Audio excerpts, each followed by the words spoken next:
5 games, only 3 goals allowed, with a 1.12 GAA coming into this contest, proving why Tampa may just deserve this 1 seed after all. And to those of you who are just tuning in, we apologize for the technical issues. You have not missed much action. There's only been, I don't think, maybe one, not even a stoppage at this point for the first 3 minutes. You had a couple of shots back at shots from the Gamecocks thus far, and 0 shots so far for Tampa on goal as they're looking to change that right now as the puck is gloved down. Looks like Mackenzie Cronin back in net. As we'll hand it down to our sideline reporter, Riley Mercer.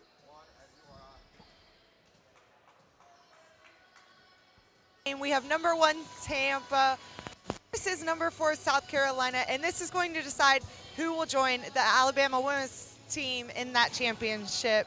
Both teams really just need to stay disciplined on defense and make sure to attack the puck, and it's going to be a great game. She got a point with the amount of discipline you've seen, at least through the first couple of minutes. These teams, especially seeing South Carolina through the performances they've had through 8 games. It's the other interesting thing in terms of fatigue when you talk about teams and players. Like, you look at several of the other teams in the women's division where they played more games. They don't look as fatigued.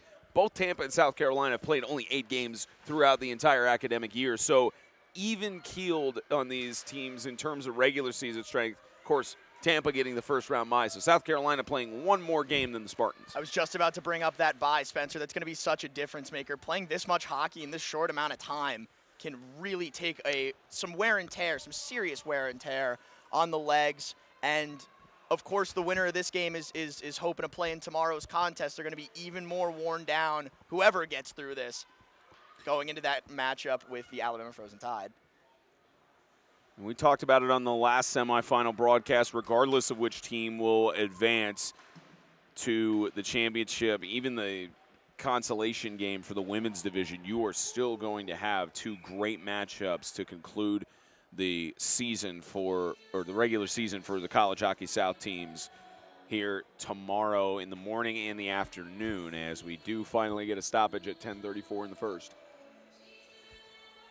It's impressive to see the flow and the juxtaposition between this crew so far out on the ice right now and that Alabama Frozen Tide team that hung 11 goals on the University of South Florida in the matchup prior to this one. Scoring coming so quickly in that game as well. The scoring was broken just a couple minutes into that contest, and here this is our first stoppage, our first face-off.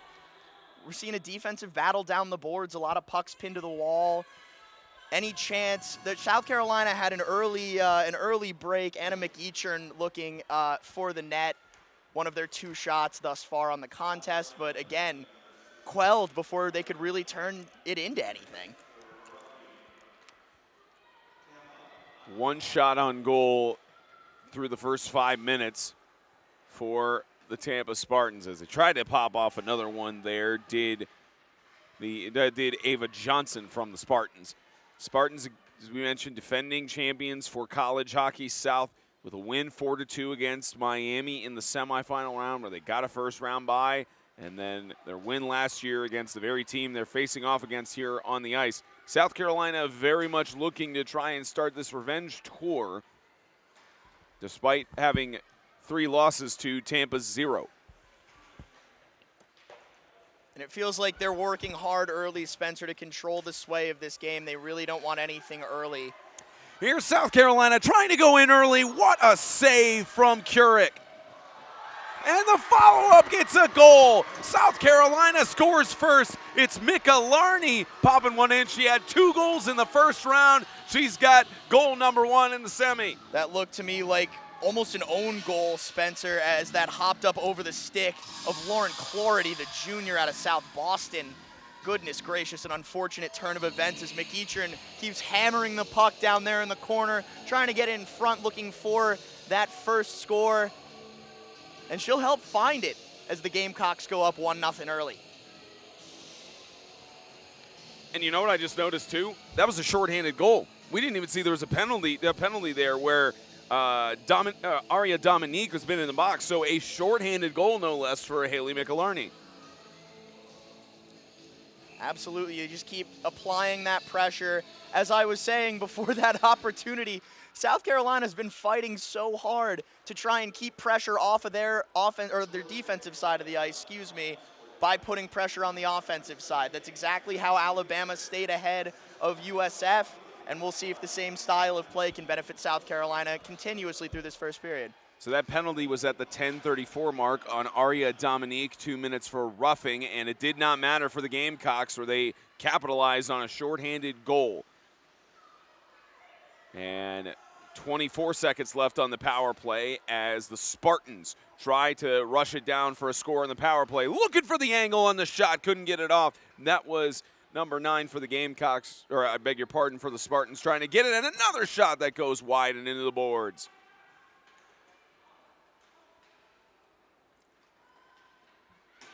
And at least looking on our roster here, we do not have a number 9 on the, at least on the game sheet. We'll see if we can. No, we don't have a number 9 for Tampa. We've got one in Avery Bowen for the Gamecocks, but for Tampa, it is not on the game sheet nor on the game boards. We'll see if we can get you an update on who is updated wearing number 9. Because they've had several line changes at this point, so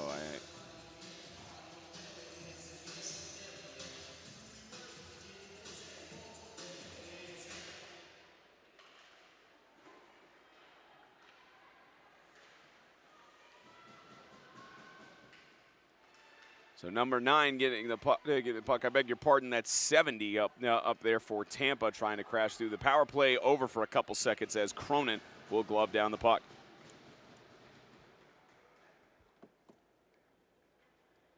Mackenzie Cronin, Spencer, playing so hard in that dramatic overtime finish against Auburn just last night.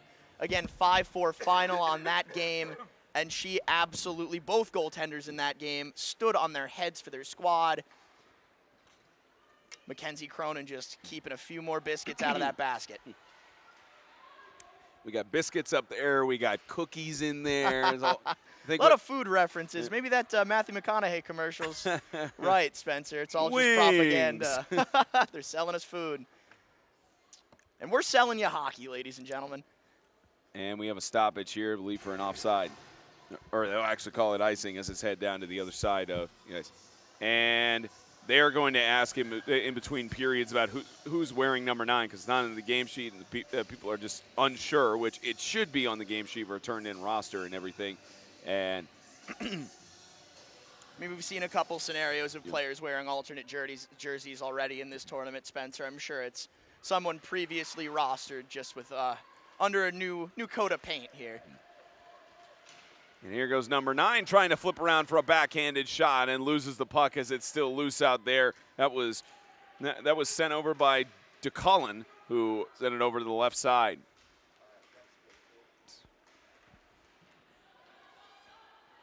Puck lost around the point. South Carolina going back on the offensive strike, or at least it looked like it was. They're just going to get pretty much a full Publishers Clearinghouse change for the Gamecocks as a lot of them gassed.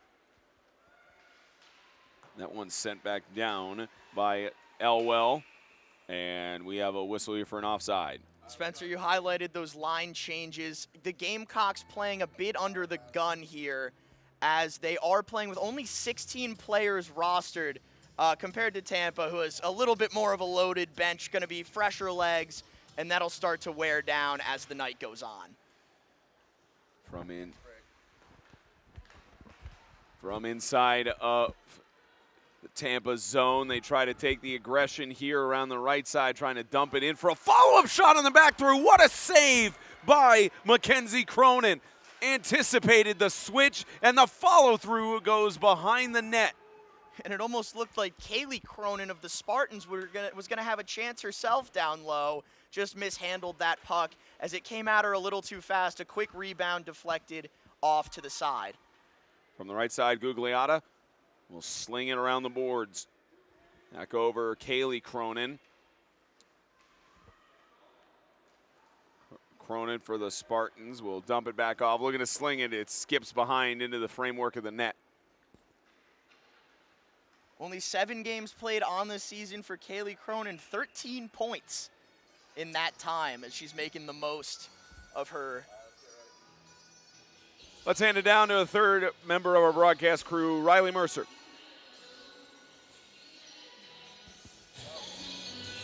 Hey guys, the energy down here is amazing. You can feel it radiating off the ice from both teams. Both these teams just need to make sure they stay alert because both teams are super fast. So they have to stay alert going up and down the ice the whole time. This is going to be a really exciting and fast-paced game. We've already seen the fast pace thus far, as you alluded to, Riley. It's very much one of those that, now it seemed to be mostly controlled for the last couple of minutes in South Carolina's zone, part of that by a power play, but now it's shifted to where Tampa only had about 2 shots within the first handful of minutes, and now they're leading 8-5 for shots on goal. And you can't talk about the speed of this contest, Spencer, without talking about Alyssa Nardsliko on that South Carolina Gamecocks side. She showed it off in full display yesterday in their win over Auburn. And she's been relatively quiet thus far today, although she's made a little noise along the boards, throwing some body around, trying to get involved, still looking to get on the score sheet in this contest. About 5.5 left to go here in this first period. South Carolina scored on a shorthanded goal as we got a whistle for an offside.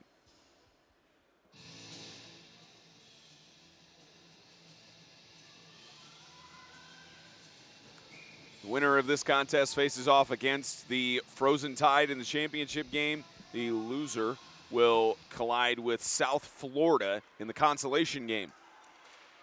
Looking for a shot on net, trying to find the angle through the defense. Couldn't do it.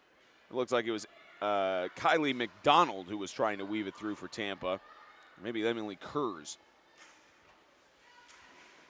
Actually, it was Emily Kurz, 27 on the ice there. Sometimes these numbers getting scrunched, it deceives you on a 2 or 3.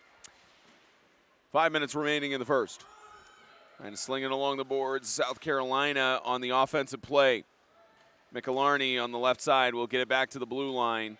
Looking for the shot in. That was off of the skates of Kylie McDonald, who actually is on the ice, so it could have been 27 or 37 on that last one. And a wipeout for the South Carolina defender, but the other people on the defensive side able to intercept it there as they go along left side of the wings. Looking to poke at it there. McEachern as well as McIllarney for South Carolina will get it back to the neutral zone. Fight there with Megan Nylon. And we got a penalty coming up. Looks like South Carolina is going to go back to the box.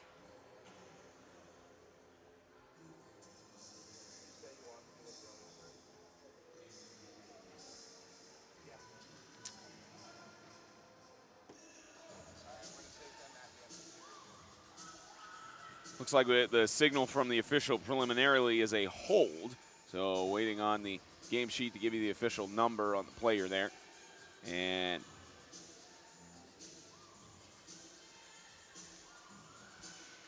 second time now that South Carolina has had to defend the power play as that shot gets slung left. That's Leah Klingel who misses the shot there.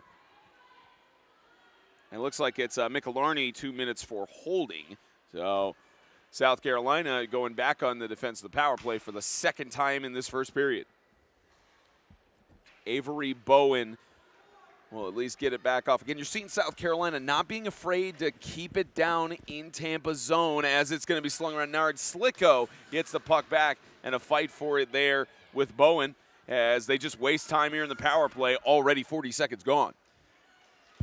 And so many poised breakout passes from this Tampa roster, Spencer. It's interesting to see how effectively the Gamecocks have been able to control the puck against this. Especially in the middle with the amount of breakaway opportunities that the Spartans could have had. Absolutely. Here's Gugliotta, the sophomore from Rentham, Massachusetts, who initially contacted it in their own zone. And back on the left side, this is Rosa. And a fight for it again with the Gamecocks as they got 48 seconds. And again, not afraid to just sling it back down in the zone and chase it. It's McEachern and company as she'll just poke it over to the other side of the net, and then she'll settle for going back. But we'll keep the pressure on the right side as a pass by Gugliotta.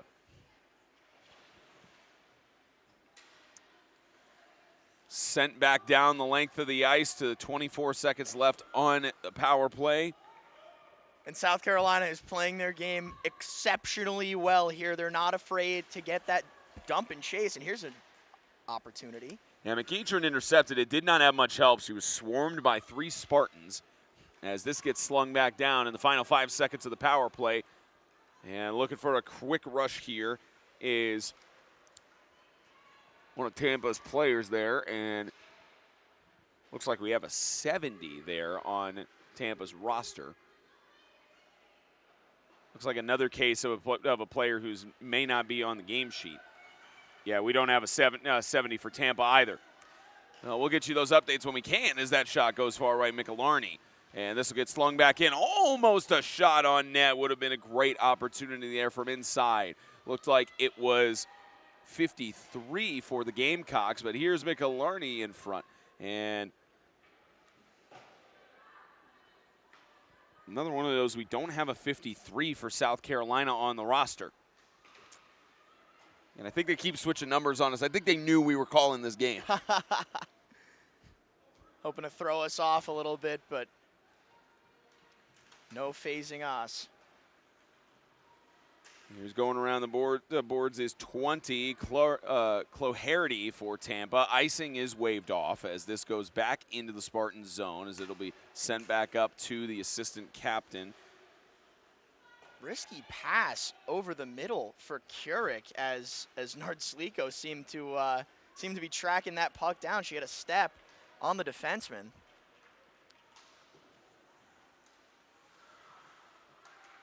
South Carolina trying to pass there as it goes back into the neutral zone. This is Tampa's Kylie McDonald weaving it through the defense with a shot, and it goes high and outside the glove of Cronin.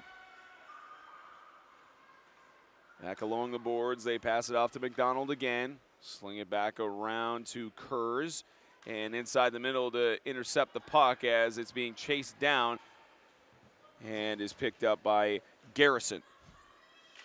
Garrison swiping at it, and that's Giard who got after the puck as it's put back in the middle side and switches back over to the right. McGregor had the initial stick contact. McEachern trying to intercept it there as this goes back out to the neutral zone. And Ava Johnson with a shot that goes high. It does touch the glove of the keeper, and somehow it is kept out by Cronin, and even going back in front, nobody there to crash the net. And that is the way the first period is going to come to a close. But let's hear first from Riley Mercer.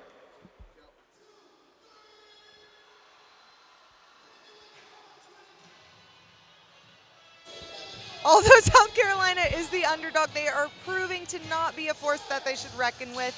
They are playing fast and they are playing aggressive.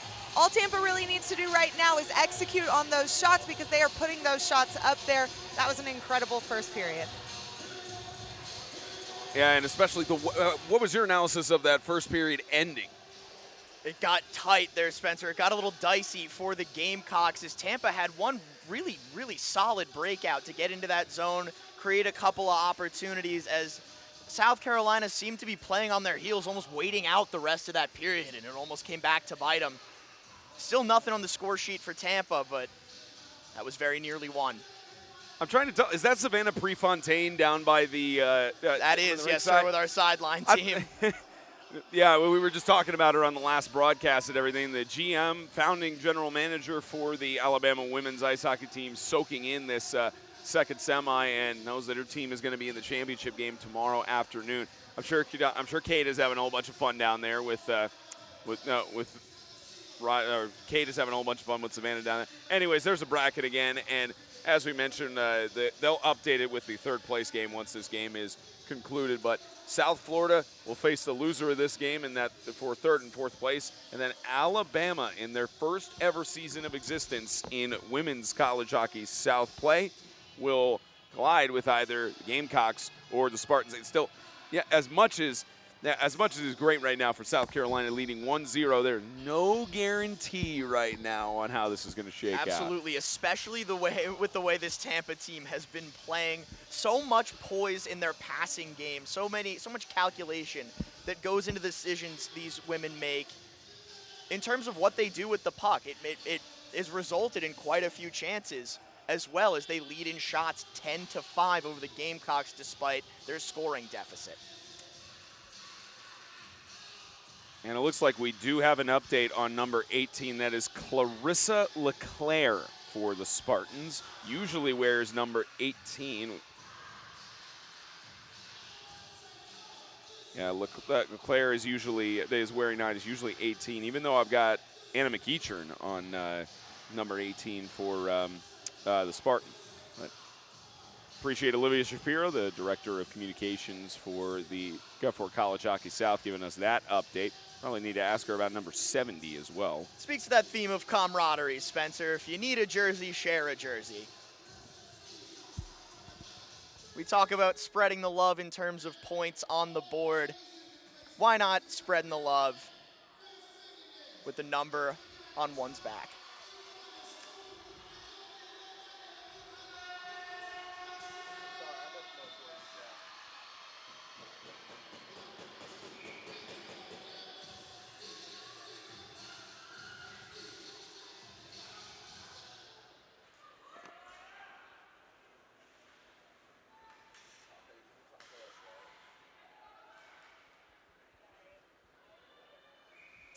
And we got a whistle in play there as it's gloved down by Curick. Again, number 9 being worn by it's Carissa LeClaire for Tampa. So we got an update on that. We'll see if we get an update on number 70. Just 15 seconds into the second period here, we already saw a chance for the Gamecocks, although they did lose that face-off in their own zone. Puck possession back to Tampa. Again, this game was close the last time they faced off in the championship game, as it's a follow-up. Cronin gloves down the puck. The big backhand by Ava Johnson. Owens fitting that through the 5-hole of Cronin. Took everything she had to stand up to the junior from Lakeville, Minnesota. The Hockey State, Spencer, getting a little representation in this tournament. Yeah, I mean, you're right about that in terms of. I'll be honest, I zoned out there. Are you referring to Florida as the Hockey State? Minnesota. Minnesota. Spencer. Okay. Yeah, because Frozen Four also. Florida recently. I was going to say because. Panthers. Well, I was going to say because also in College Hockey South in Division II, they have a whole South Division that's all teams based in Florida. So like the amount of teams that are represented from Florida because of that kind of basically resulting in a fodder system for the. For other colleges in the pro leagues, it's started working pretty well. But yeah, that's why I was mistaking it. I'm like, we got a lot of people who are here from Tampa and Florida and other parts of that section. We might be witnessing a changing of the guard here, Spencer. Look out, Minnesota. Florida might just be the new state of hockey. As this gets slung high and above Curick. Back out to the neutral zone. They'll have Ava Johnson, who will try to take it on net and try to sling it around for a pass to a teammate. Will get it just outside the blue line, slinging it towards the net, and it is gloved upon by Cronin after the shot from Leah Klingel. Such a strong skater there, Ava Johnson, not just in terms of her edge work and such, but also in terms of how much space she takes up on the ice. Almost similar to Emily Scott of the Frozen Tide, how she uses her skating ability to make room for herself and clear a path to that crease. South Carolina winning the face-off as they sling this back around the boards, but it's still possessed by Tampa as Michellarny tries to fend off the danger. This gets sludged back in, and another shot that goes wide of Cronin. Looked like it could have gone in off the stick of Rosa, and this gets sent back past the blue line, so the Spartans will have to reset as the Gamecocks fight for it. A stick lost by, looked like potentially Avery Bowen, who lost it there, and it was actually Michellarny who lost her stick. Easily gained it back as we go past this section. Again, 70 for Tampa. We don't have a number we do have a number. We don't have a name to associate with that number as 70 slings it above the net. South Carolina will dump it into Tampa's zone and not trying to get a line change on that as they tried to maybe get a lucky bounce to go back on it. That was Anna McEachern who gets it back over.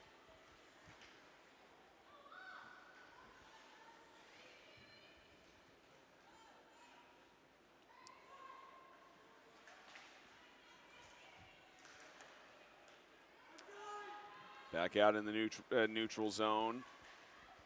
This gets slung back, and it's a save by Cronin. I was waiting on that next save to highlight the abilities of Mackenzie Cronin just in case she didn't get it, but she fielded that perfectly from the chest to the glove. Just a nice shot up the middle. Keep her warm in this competition as Tampa continues to rack up those shots on goal. A lot of opportunities, but knock on wood, nothing through so far for Mackenzie Cronin on the day.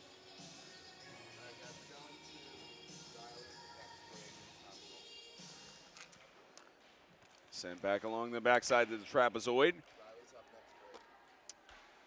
Looking back along the boards again. Tampa trying to break through on the scoreboard here against the Gamecocks as this is woven through back and into the stick possession of Krugnail, and we have a whistle. Looks like a penalty coming up for a holding or maybe a high sticking. Regardless, Spencer, 2 minutes to the box for number 22 for Tampa.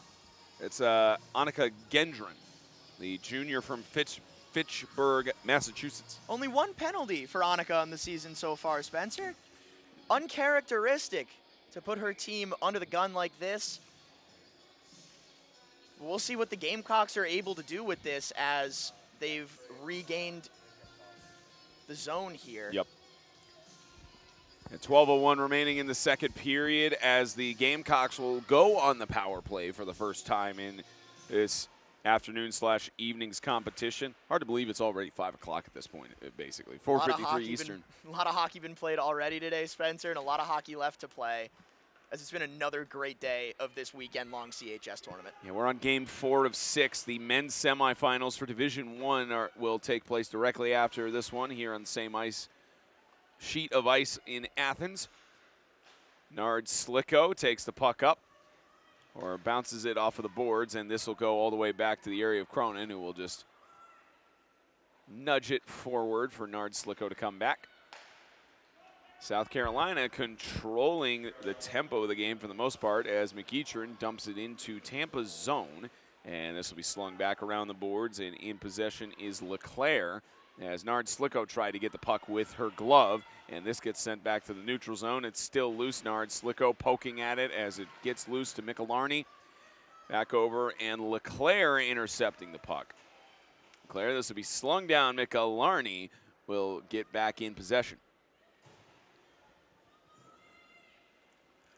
Mikelarny with one person to beat and could not get the better of Braga on that sequence, but Mikelarny trying to get back to the puck as this gets into Elwell's area. And here goes Molly Braga. Molly Braga getting it back into the zone, and a chance on a shot, and Cronin with the shot there, and it looked like there was an attempted follow-up by Chloe Herty, but she could not get it on the angle, but Cronin with a great save. And we have an icing ruled. All right. Get ready to throw to Riley. Let's head down to Riley Mercer. 2, 1, drill set. A shot on the board yet. They are playing technically amazing. Their passing is smooth. They are handling the puck with great care as if it was their child. And they're just playing a very technical game. They're very calm, cool, and collected right now. And I see a goal in the future. There it is. There's the goal in the future.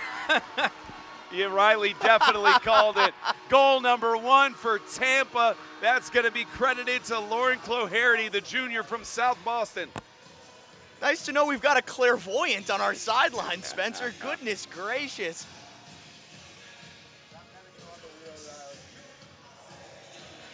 I know there's the announcer's jinx, but that takes it to a whole new level.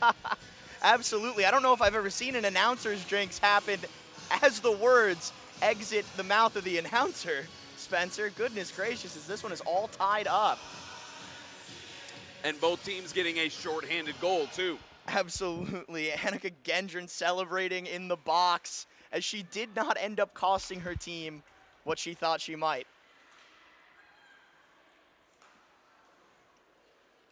So now South Carolina no longer has the goal advantage. They no longer have the man advantage as the power play ends. with under 10 minutes left to go in this second period in a tight-knit 1-2-1 contest. Back along the blue line, a fight for it with Nalon. As McEachern will get back possession of the puck. I beg your pardon, that was Dominique who got it for the Gamecocks, and now back over to Krugnail. Here's Krugnail with the pass off.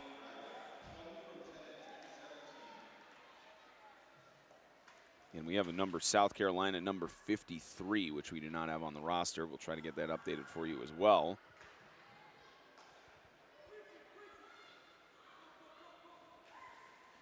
As this gets sent back into South Carolina's edge of the ice. As they're trying to get a shot on net, and they do. There's the goal to give Tampa the lead, 2-1 on the shot. And it looks like McDonald scores goal number 2. Our sideline correspondent, Riley Mercer, nailed it when she said these opportunities would start finding the back of the net for Tampa if South Carolina didn't do something to lock up that defensive zone. They've gotten a little sloppy back there, given up a few more opportunities that their goaltender just has not been able to handle. And now they've got a lead here in the second, Spencer.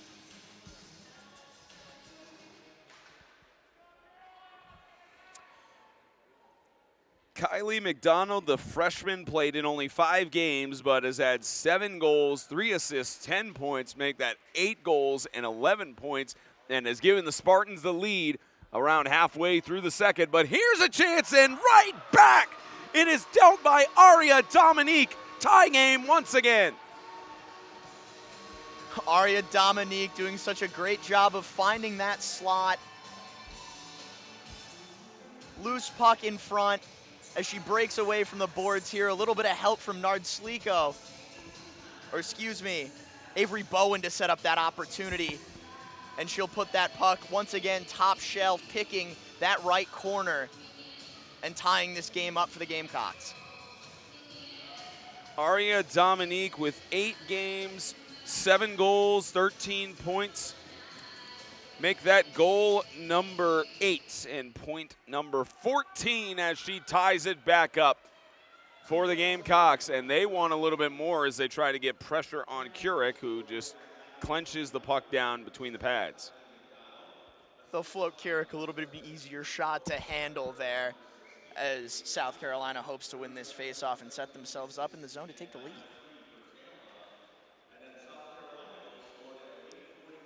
This is what you call quick responses all around. As this gets slung on net, almost got Kurek off guard as it went around the outside of the post. There's another chance to sling it around, but nobody on the other side to take the shot on net. Almost the opposite of what we were talking about earlier today in that Alabama-USF game where the momentum seemed to shift so dramatically in favor of the Frozen Tide. This one, we've been going tick for tack here, Spencer. We've been seeing some quick responses, as you said. We'll see if that continues.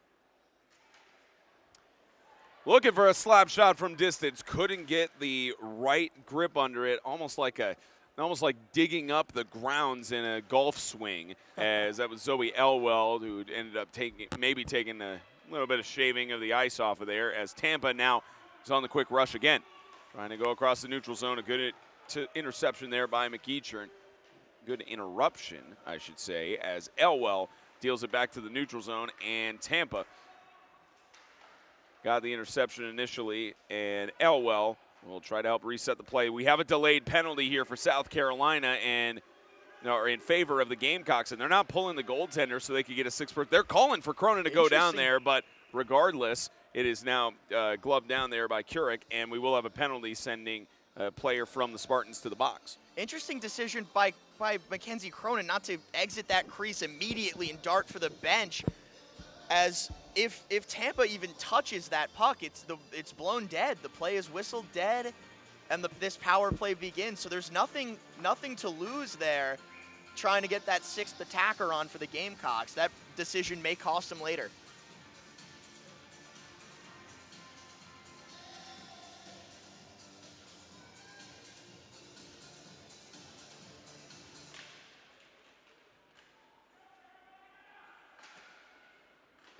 Looking for an opportunity in front, almost a goal, as crashing the net there was Genevieve Crouch, as South Carolina stays on the offensive play. Nard Slicko from just inside the left side of the blue line, as they try to deal it back for a follow-up there from Crouch, and Tampa will control it as this goes all the way down and is stick-tapped there by Cronin. Probably she could have let that go for an icing because of how far that went down the length. As nice little check into the boards, and well, not nice because that's going to be a penalty. They're going to send Nard Slicko in for 2. And that is actually going to be a 5-on-3 advantage in favor of South Carolina for about a minute 23. And one of the toughest players you could hope not to lose in this situation. You're down Alyssa Nard-Slicko, who it generates opportunities like nobody's business for this Gamecocks team. 24 points on the season with 11 Genos and 13 assists on top of that. And we got a whistle, looked like a little bit early on the faceoff. I don't think I've ever seen in collegiate women hockey going beyond, because you get a penalty after a certain point if you go too early on the faceoffs multiple times. I've never seen it go past just the one whistle stoppage. Shows again how much more disciplined they are.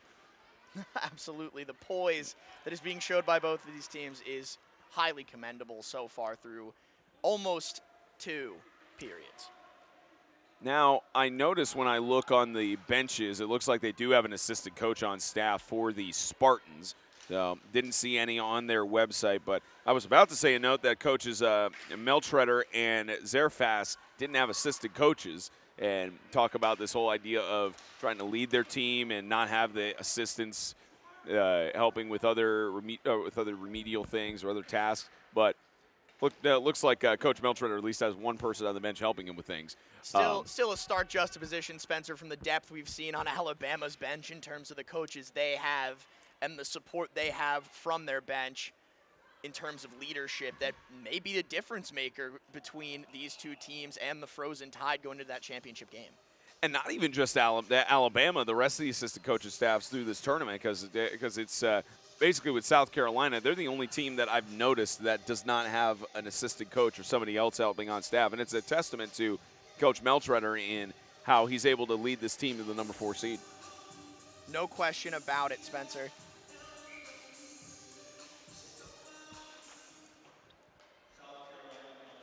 We have a face-off here in South Carolina's end of the ice as it's a shot on goal that snuck in. I have no clue how that snuck in, but Megan Nayland gets the score there, and Tampa, just like that, is up 3-2. Spencer, I believe that ricocheted in off the stick of South Carolina's goaltender as Morgan Giard finds the tough angle. Yeah, it seemed to go off the stick under the elbow as she fights for that tough angle.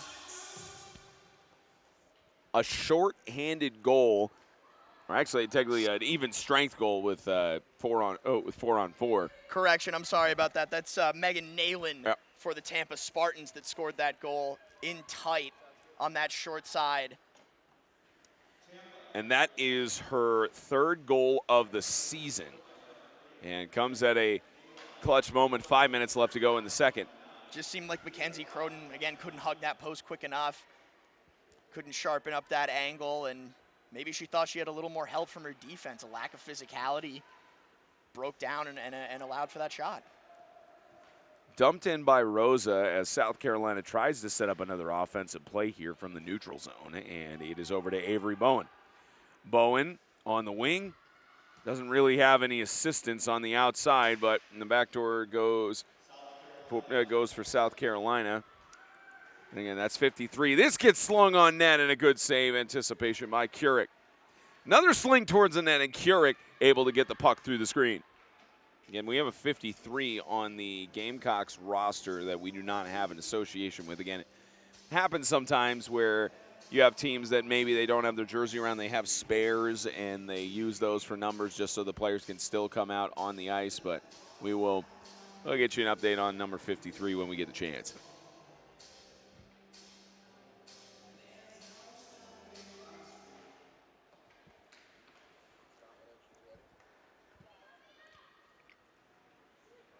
Another opportunity to sling this around the board. South Carolina trying to keep the pressure on as they are down by 1 goal with 4 minutes left to go in the second. Tampa controlling it and will manage to get it out into the neutral zone. And a one-on-one opportunity. What great stick work. One-on-one with Cronin. What a save. Molly Braga gets denied.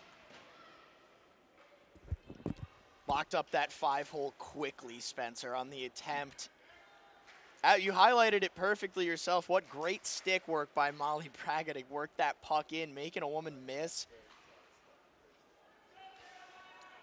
Trying to send that down a further distance was Elwell. The puck collided with one of her teammates, and now it is in possession of Krugnail. Krugnail trying to do some fancy stick work herself. Krugnail looking for the pass to a teammate, and will sling it around the boards, but deeply chasing it quickly is, looks like Tampa's Ava Johnson. And it is, as Ava goes around with the puck, trying to get it on net herself with the back door. Cronin once again stands strong. Ava Johnson once again showing off that power and that poise when she's barreling down towards that crease. Mackenzie Cronin just doing her job, standing her up, and keeping the Gamecocks in this contest. Crouch trying to pressure for it. The Gamecocks are getting a line change in as they do sling this back around on the defensive end. This goes over to Steckley, who will try to get it around the boards, and bumping up there, a dangerous puck at first as this bounces back out, and collision with it as Ava Johnson was trying to go for it as that somehow gets a shot off, and a great save off of the leg pads of Cronin. A shot there from McGregor. South Carolina gets back in possession of the puck as this is taken back up. McEachern tried to get it past the defender and couldn't. Nard Slicko will get it back up. McEachern chasing it down into Tampa zone. Gamecocks trying to set up their own offensive play here. Going on the backside is, looks like Mikelarney. Nard Slicko, this puck gets back along the boards and into the stick of Newman. And now back in the middle, a dangerous chance here for McGregor, but 3 Gamecocks swarmer to prevent any sort of shot. As this gets sent back up, trying to weave it through. There goes again Dominique. Dominique to Nard Slicko. Nard Slicko on the weave around. Can Nard Slicko get through? Gets the puck passed back to her. Looking for a shot attempt. There was not. There was maybe one skate ahead. It could have been McEachern on the shot. Looking in front to try and go for the follow-up. Couldn't get it there. And swiping for it was Newman. And here's a one-on-one opportunity for Haley Brooks trying to go on. Cronin with the pass. It goes wide. The shot attempt was there from Annika Gendron. And Cronin not having to worry about a shot on goal. Minute 20 left to go in the second period as we've got the puck wedged between the boards. This one gets bumped out. They'll sling it back to the blue line as Tampa sets up their offensive play from the middle, looking for a chance. It gets off of the defender's stick and fended off for now by the Gamecocks. Here's McEachern, 1 minute remaining in the period. Nard Slicko trying to get the better speed of Cassidy Daniels. She won't win that battle as this goes back to the neutral zone and back over to Lauren Newman. Back into Tampa zone. They will get a line change in. Several of the Gamecocks are gassed. Looks like they're going to do a complete personnel change so they can reset heading into the final 36 minutes of the second period. And fancy stick work again weaving through. Cronin with the save, and we finally have a stoppage after the shot from LeClaire. Let's hear from Riley Mercer. 3, 2, 1, you're up, Riley. A sideline reporter, but I am also a psychic, so that's great to know. But as I was saying, their ball handling skills, their puck handling skills are just beyond anything we've seen today. But it's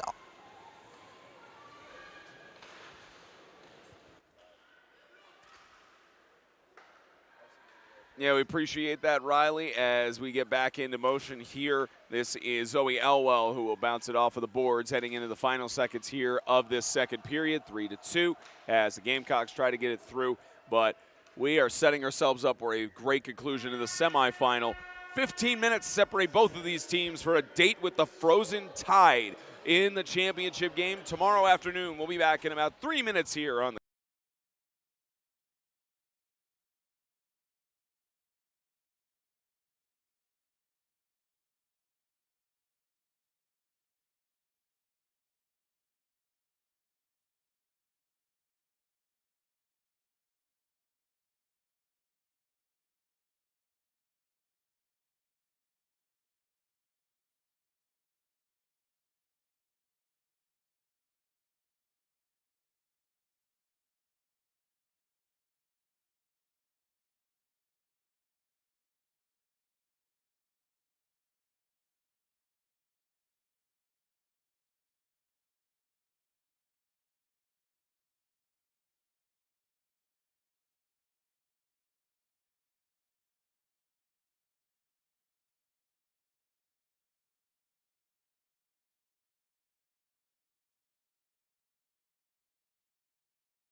Alabama awaiting either Tampa or South Carolina. The Spartans have the advantage heading into the final 15. And you also have South Florida awaiting the team that will fall in the semifinal. Will set us up for a fun day in the women's side of the bracket. I mean, the men's side of the bracket is going to be just as incredible, too, after we see the semifinals from tonight. You got Charlie and Wesley on the call for those ones, and should be a fun one. Absolutely, our resident Tennessee Vols getting a chance to watch their team perform in this tournament. But first, we've got the exciting conclusion of this one, ladies and gentlemen, with the Tampa Spartans and the South Carolina Gamecocks. 19-12 on the shot on goal differential in favor of the Spartans. Hard to call any of this an advantage for Tampa, however, Spencer, considering the amount of pressure the Gamecocks have been able to generate in that offensive zone thus far.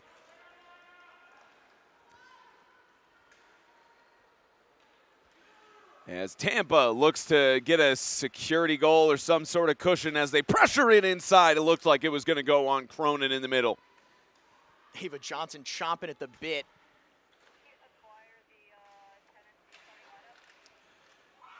And it's a score. Got it inside of the crease. Tampa has got that cushion they wanted. 4-2. And looking back at this one, just a loose puck settled by Tampa behind the red line. A little bit of chaos in the trapezoid there as Ava Johnson is able to set up the opportunity for Kylie McDonald to bang that one home on the short side. The freshman has 2 goals in her first ever collegiate playoff hockey game. She now has her total on the season to 9 goals and 12 points. South Carolina, how will they respond? Plenty of time to do so, but comes down to who are their big players and who will step up in the right moment. Certainly you'd think Nard Slicko will try to rush down, or Mikalarny will try to create some opportunities. But right now they have to get it out of their offensive zone, and it was almost a shot by McDonald who whiffed on the puck. As this is poked around the boards, here's another opportunity brewing for the Gamecocks. They've got numbers on 3-on-1, and they just take a direct shot. There was a follow-up opportunity for Mikalarny, but did not have the angle to pass it to anyone in the middle. Kirk had to get up for that one, Spencer. Swatted that one down with the shoulder, and now it's tied up in the corner. They'll send this back over to the blue line. Looks like one of the players for the Gamecocks, that was Steckley, who played too far back. As this goes back to the neutral zone, bounced off the boards by McGregor. McGregor looking for a crash on net, did not have another player around. There was Ava Johnson in the area, but not in the position to get through the open space. Tampa still in possession as they bounce it along the boards, and it's now back in possession of the Gamecocks as they're going to head down for the pressure. Nard Slicko in the area as this will be slung around the boards and will stay in possession to Nayland. At least for a moment, it's swatted at by Bowen as this gets back to the neutral zone and back into South Carolina's end of the ice. An opportunity for Haley Brooks going one-on-one, and another save, 2 saves. Once again, 3 saves, Mackenzie Cronin. Oh my gracious. Almost put home up in the air by Annika Gendron as well, swatting at it as Mackenzie Cronin was trying to regain her balance and regain her legs there. Mackenzie Cronin has been fantastic through the first game and this semifinal. She's done the best she could with facing 24 shots thus far. Essentially a 6-to-1 ratio right now for the Spartans in terms of goals scored and shots on goal. And Mackenzie Cronin, a big reason why the Gamecocks are still in this one, but offense needs to start generating. Absolutely. Mackenzie Cronin keeping this team alive against that quick attack of the Auburn Tigers on offense, quelling a lot of opportunities there, but this Tampa breakout is just so much more methodical, Spencer. They take their time with every single pass, and we can see opportunities like that generated so much quicker and so much more frequently. Still, this time being fought for inside of South Carolina's zone, and that might be a dangerous opportunity. Just gets past the post, and a shot there from LeClaire. Drew Ducullen waiting backdoor for that one as well if that rebound went awry. Tampa still with the pressure on it. This goes high and wide. That's Molly McDowell wearing 70 for the Spartans. 11 and a half remaining in the game. A 2-goal lead for Tampa over South Carolina. Winner heads on to Bama in the College Hockey South Championship. Loser will collide in the consolation game with South Florida. This one possessed here by Steckley. Initially had a bit of a flub there as it goes out to center ice. It looked like they may have had a line change there, a miscommunication, but South Carolina tries to get it past and they rule it in offsides.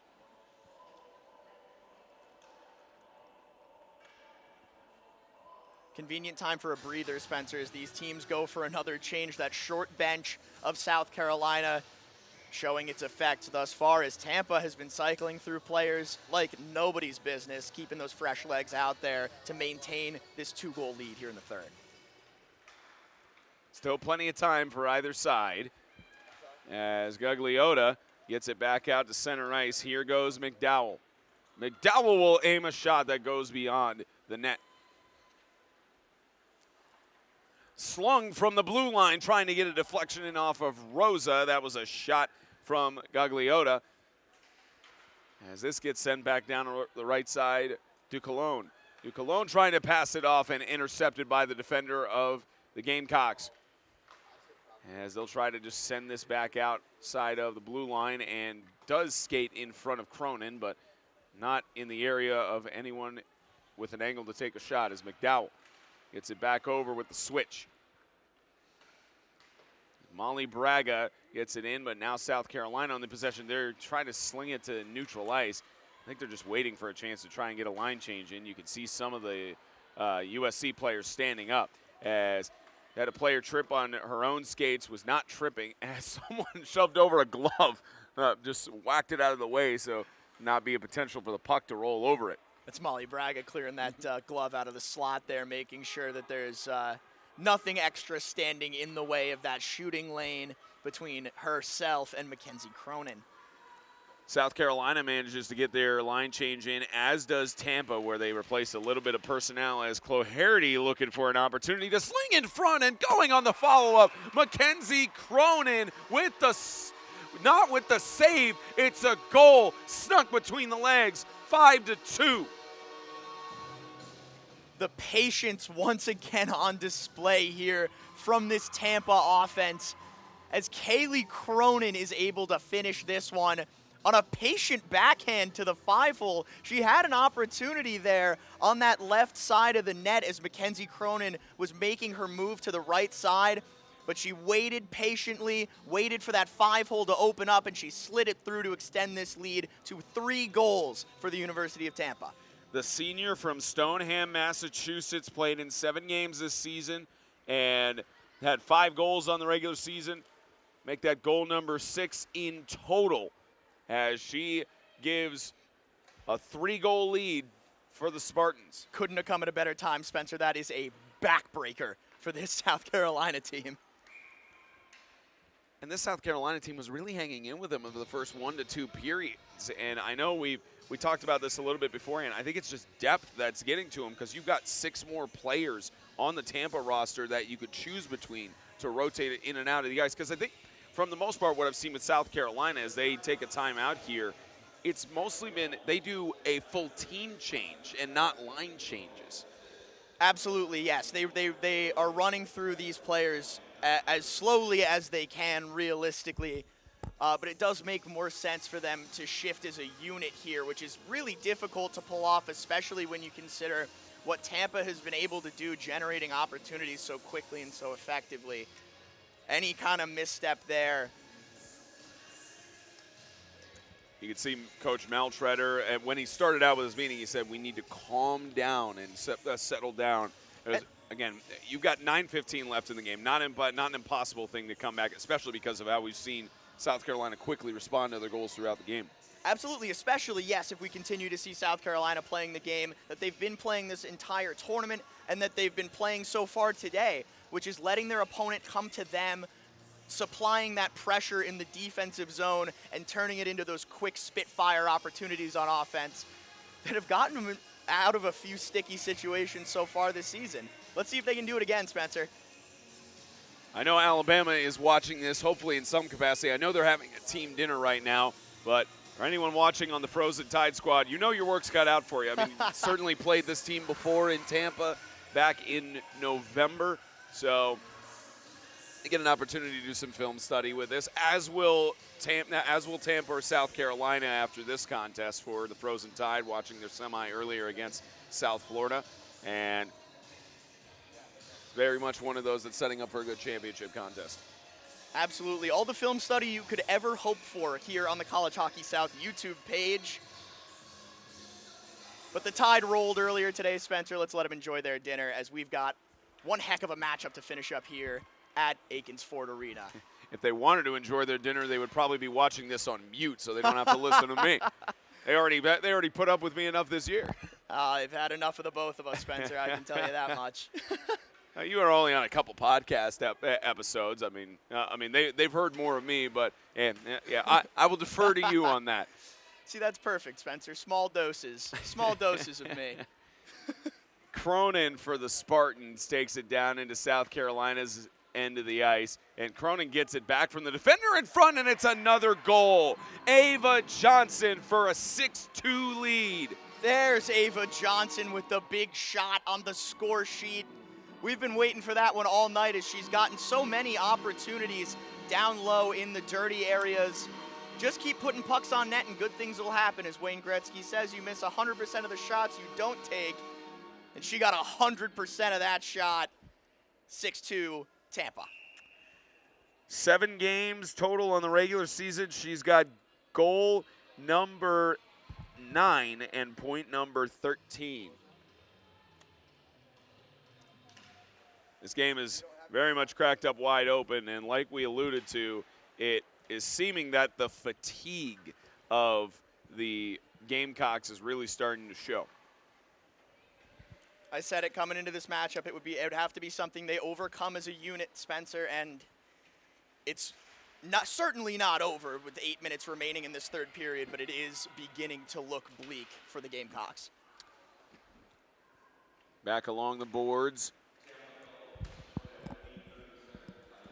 is now McGregor, who is going for it. Now the question is, can South Carolina mount some sort of comeback here? And they do have an option in front. What a smart maneuver there from Curick to go out of the goal, which sometimes that can detriment you, but great for her to poke it away. Absolutely. If you don't have a defenseman back, that's the right play for the goaltender. You got to cut down that angle, give her less to shoot at, give her less of a net, and make yourself look bigger. And she did exactly that, taking away South Carolina's opportunity to maybe get a foot back in the door here. It's Krugnail who sent it in. Had some line change go on there for the Gamecocks. Krugnail getting back over to it as they try to get it back out to the neutral zone.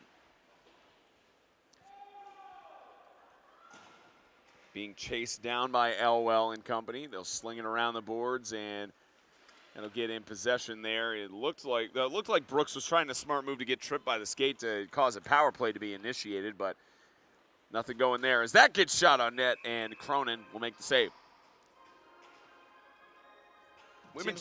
Oh, sorry, Spencer. It seems like they're just trying to get some separation between the puck and this Tampa team in their own offensive zone, throwing everything at the wall here with clock winding in the third to try and maybe get some kind of edge. But Tampa's pressure, and they're continuing to achieve faceoffs in this offensive zone, putting a little heat on the Gamecocks here.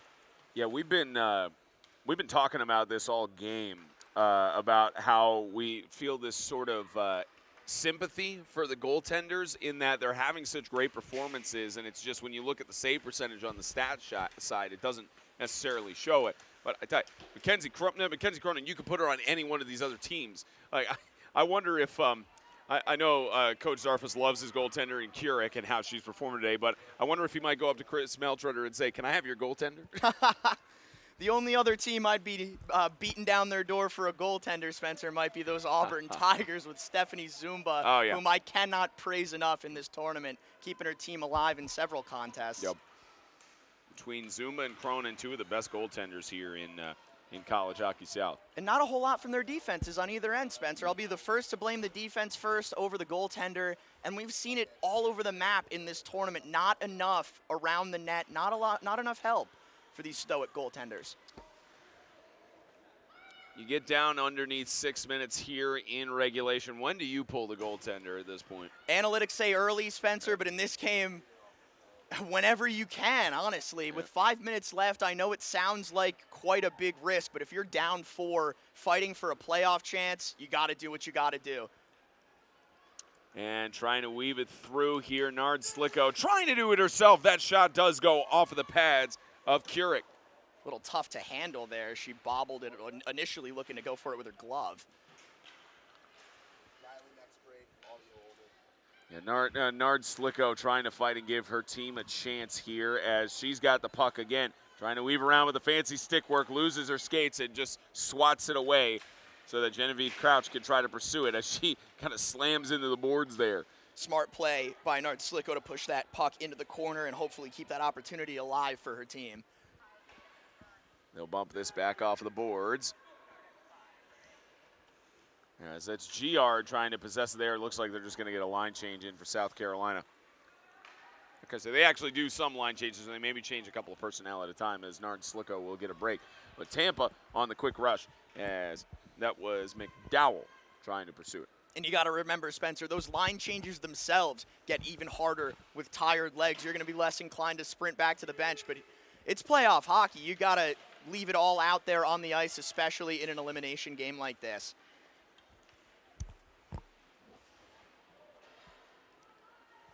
Six to 2 in favor of the Spartans. 4 minutes left in regulation.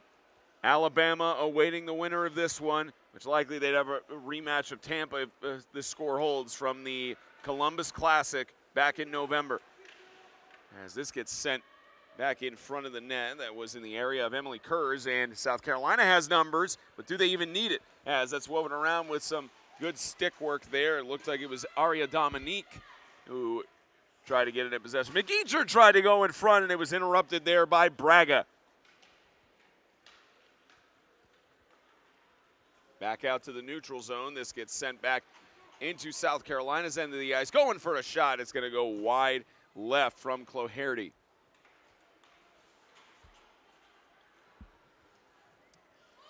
And we've asked this question in the last 2 games in terms of when do you pull the goaltender. Starting to get to the witching hour for South Carolina in terms of getting the championship game.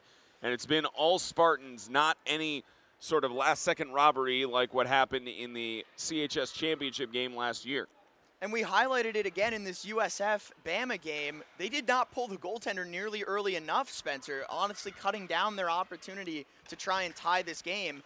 And it seems like the Gamecocks are making a similar mistake here. They've had chances in the offensive zone to try and get Mackenzie Cronin off of the ice here. But now that Tampa controls possession, it's going to be even more difficult. They try to keep this out of harm's way in front of the net. They'll just bounce it off of the boards, and it'll find its way back in possession to Gagliotta. But instead, it's stolen. There's a shot from Nard Slicko and a great save by the goaltender, and trying to follow up on the shot. Couldn't get it to go there. That's 53. We do not have that number for the South Carolina roster. And here's a breakaway. Breakaway opportunity for Laura McGregor. Looking for the shot. She scores. A dagger in the heart of the Gamecocks.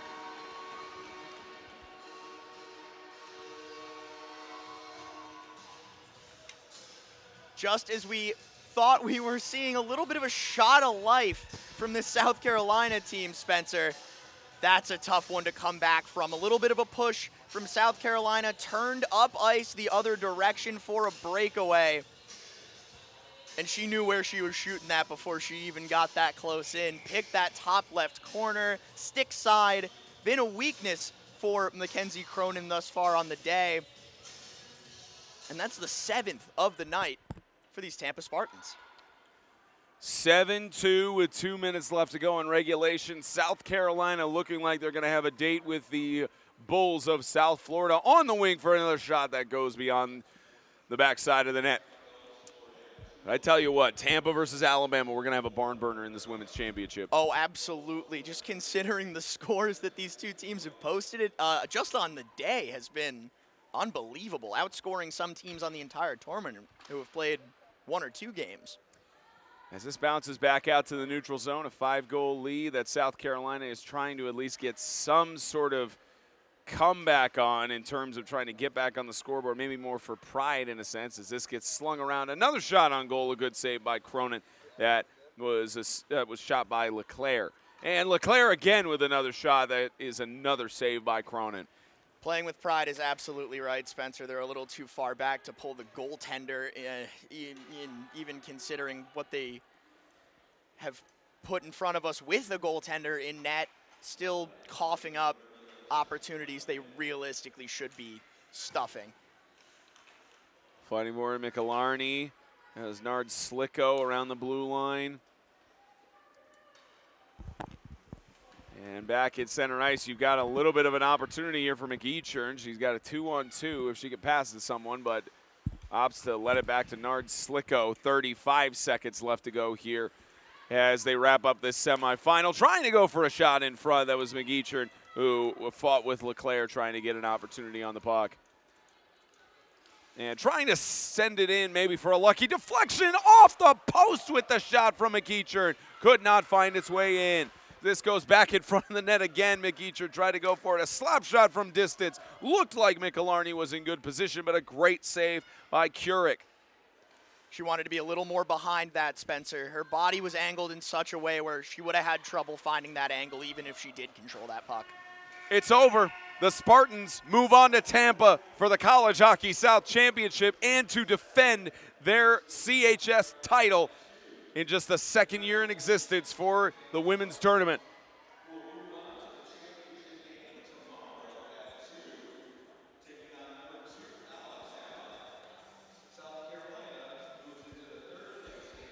Tampa moves on to Bama. South Carolina will fall down to South Florida. Consolation game in the morning, and then championship game in the afternoon. We'll get the handshakes, actually. I was going to say one more look at the bracket, but the handshakes being most important here. Especially with the rivalry that's kind of brewing between these two teams in terms of the playoff eliminations these past couple of years. One of my favorite traditions in hockey, Spencer, the post-playoff handshake. The women's tournament is set for its final 2 matches tomorrow. As you can see the bracket there, the graphic will be updated on the CHS website. Number 1 and number 2, Tampa versus Alabama at 2 o'clock Eastern tomorrow.